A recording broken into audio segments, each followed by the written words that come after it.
Assalamualaikum. Okay, now third part of our discussion. Okay, we are still discussing on the creation of agency. Okay, hope you still remember. We have here number 1, express appointment. Second, implied appointment. The third one is rectification. The fourth is necessity, and the last one is estoppel. Okay, now we will discuss on rectification. Okay, so what is rectification?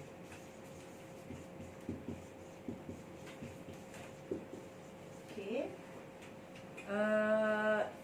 appointment, okay, by rectification atau or agency by rectification is happen, okay, it is different from the other two appointment, okay, which is express and implied just now. Okay, agency by rectification is happen in a situations, okay, when someone, okay, has done something. Okay, let's say, okay, A, okay, has done something on behalf of B, okay, without B's authority. Okay, maybe A, okay, does something, okay, on behalf of B without the authority by B, or maybe A has exceeded his authority. Okay, here refers to the authority. Do you know what does it mean by authority? Authority is actually a certain power which has been given normally by principal towards an agent. Okay, the authority to do something, for example. Okay, now A acts on behalf of B, but he acts without the authority of B, or maybe A has exceeded an authority given by B. Okay, so for the purpose of the law of agency, for the purpose of agency by rectification, yeah, please refers to section 149 of Contract Act. Okay, under section 149, it gives us an explanation of what does it mean by agency by rectification. Okay, I give you a situation. Okay, okay, let's say A is an agent. He acts without the authority of a principal, or maybe he exceeded an authority of the principal. Okay, here B, which is B is a principal, okay, has rights either to accept or reject the contract. Okay, accept or reject. Okay, the principal has rights either to accept or reject the contract.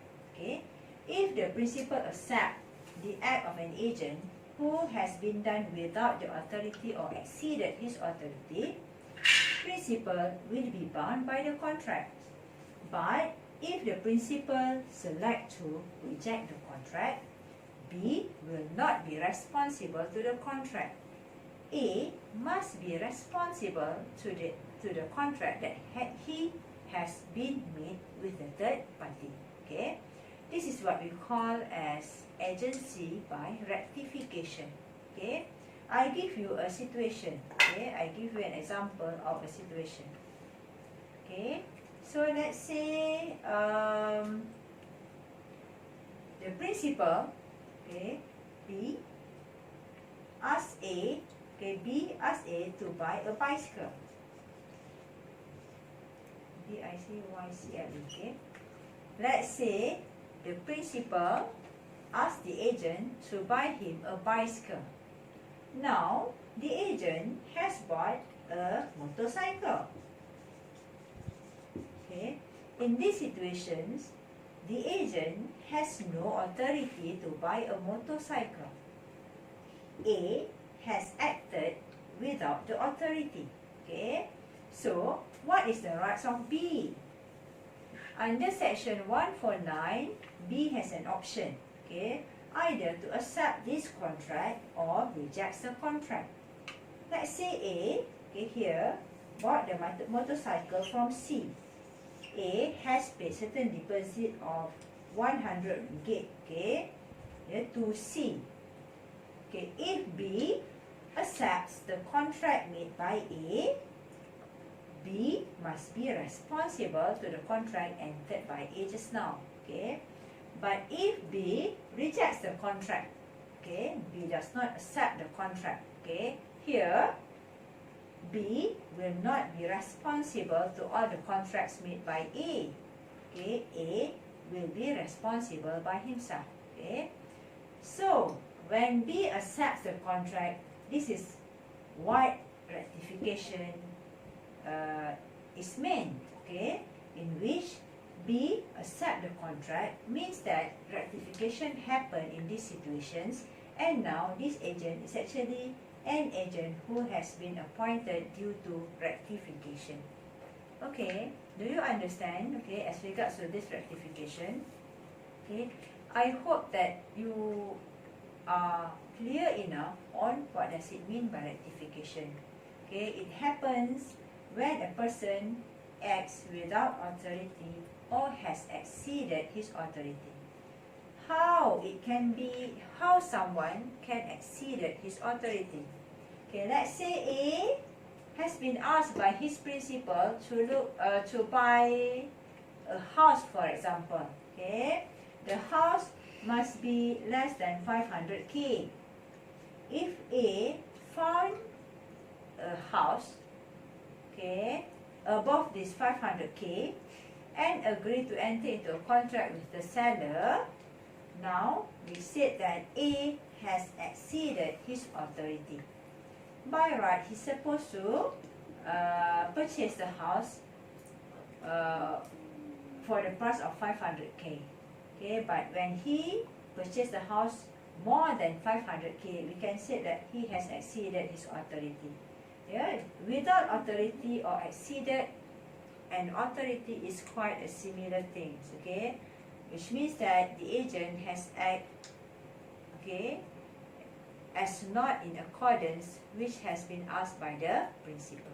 Okay, so for the purpose of a rectification, there are certain situations that we need to be fulfilled. There are certain conditions that need to be fulfilled.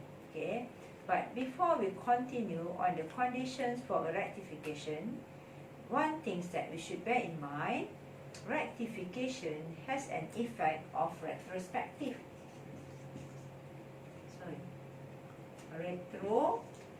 Retrospective. So what does it mean by retrospective? Okay, retrospective means it dates back, yeah, to the time in which the contract is made. Okay, let's say A enters a contract to buy a motorcycle on 18 March. Okay, the date in which we start to be restricted in our movement. Okay, 18 March. Okay, A entered the contract to buy a motorcycle. But then the principal, okay, A has acted beyond his authority. Now the principal under section 149 just now, okay, give rights to an agent, give rights to a principal either to accept or reject.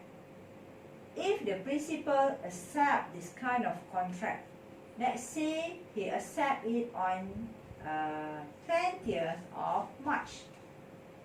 Okay, so now when is the date the principal will be bound by the contract? Bear in mind the effect of a contract entered by ratification, an agency entered by ratification is retrospective. It dates back, okay, from the date the contract is made. So what's the answer? 18th or 30th? Okay, of course, when it dates back means that the principal will bound by the contract on 18th of March. the date in which an agent enters a contract with a third party. Okay, so in these situations, okay, principal will be bound by the contract entered by the agent on 18th of March.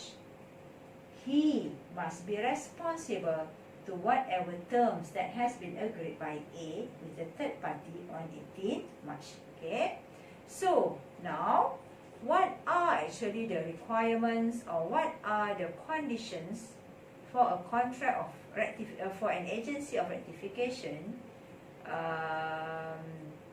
becomes valid? Okay, so for that purpose, you might refer to certain sections in the Contract Act. Okay, the first one, as refers to section 149 just now, the first condition is that the act of an agent must be without authority or exceeded the authority. Okay, here the act of agent must be something which is unauthorized. Okay, that is number one. Number two, okay,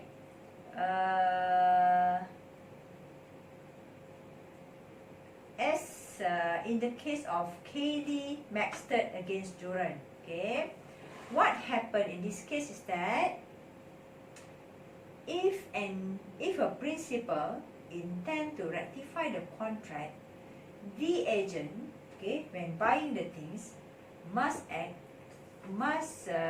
clearly inform the third party that he is actually acting on behalf of the principal. Okay, if the third party does not know that the agent is actually acting on behalf of someone else, the rectification will not be valid. Okay, I hope you might refer to the case of Kaylee Maxted and Company against Duran. Okay, you might refer it in our notes. Okay, next, this is the second condition. The third condition, of course, the principal must have a capacity to enter into a contract at the time the rectification, at the time the contract is made, and of course at the time the rectification is done as well. Okay, so let's say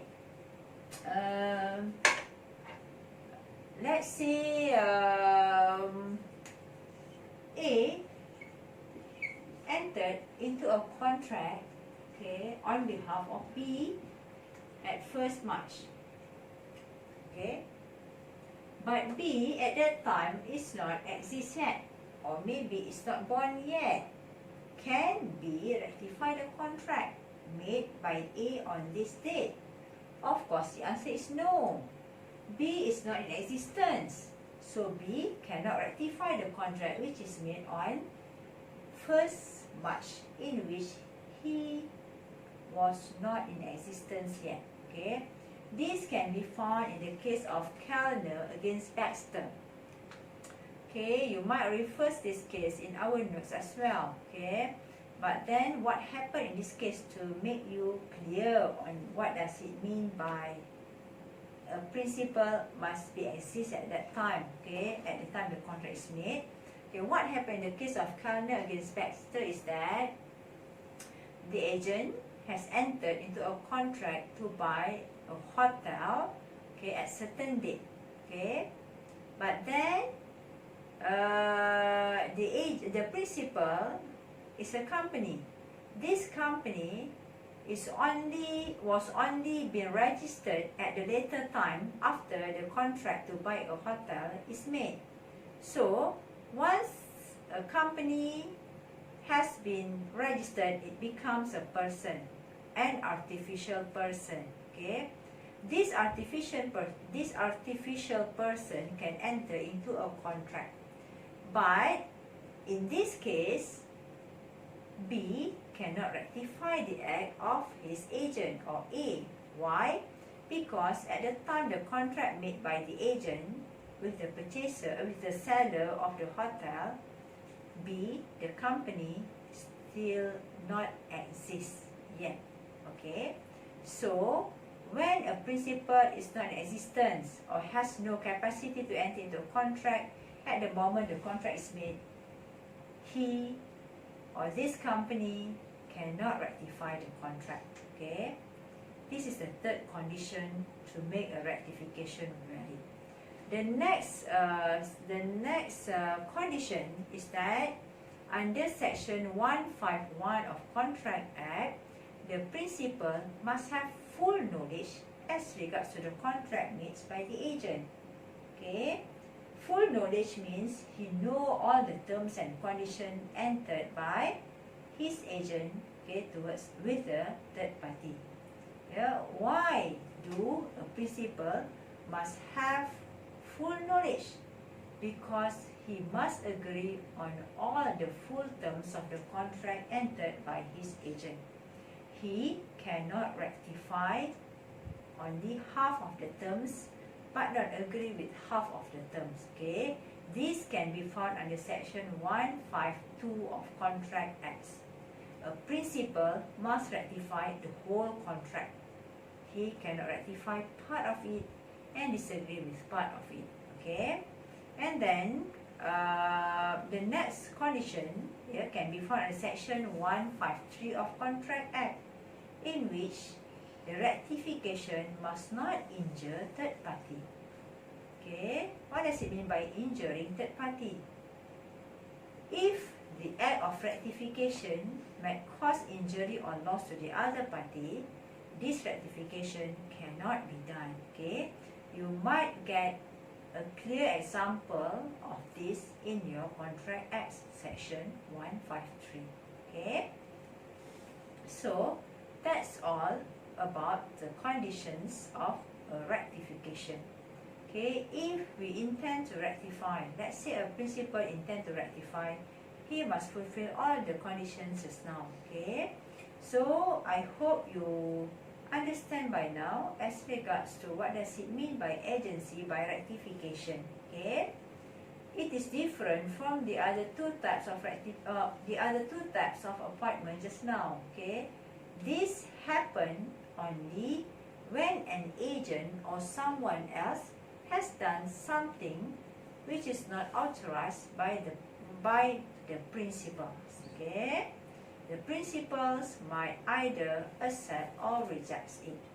Okay, so I hope we can continue our discussion for the other creation of agency in the next part. Okay, bye. See you.